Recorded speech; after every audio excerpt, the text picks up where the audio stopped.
काय रे, मला ऐकतोयस ना किरण्या? अण्णाभाऊ तुम्ही? दुसरं कोण असणार, मीच तुझा अण्णाभाऊ. पाहतोयस ना ही माझ्या पुतळ्याची अवस्था. काय घाण केली हे माझ्या पुतळ्याजवळ.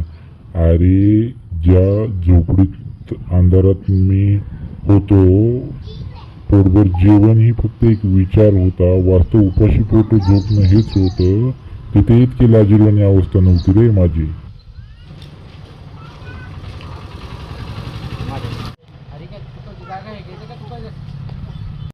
तुझं काय समज आहे, मी कुठे भेटू की?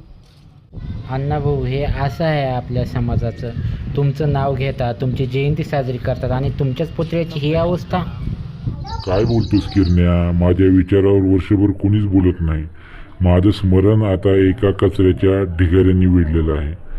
माझ्या पुतळ्याच्या शेजारी खरकटं पाणी टाकलं जातं. 10 फुटावरती उकंडा आहे. काही जण तर रोज माझ्या समोरच दात घासीत उलट्या घालत बसतात. माझ्या विचारांना तुम्ही केव्हाच गटारात टाकलंय. ही कसली जयंती आणि हा कसला आदर? बोल ना, गप्प काय आहेस? हे मी ओळखू शकत नाही अण्णाभाऊ. हे स्मारक आमचं आहे पण आम्हीच ते विटाळलंय.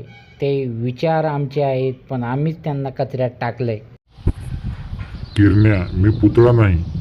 मी गोरगरीब कामगार यांच्यासाठी लढणारा माणूस आहे. मला अपमानित करू नका. मला जगवा, माझ्या विचारांना जिवंत ठेवा. नाहीतर पुतळा पाडून टाका. या उपेक्षेतून मला मुक्ती द्या.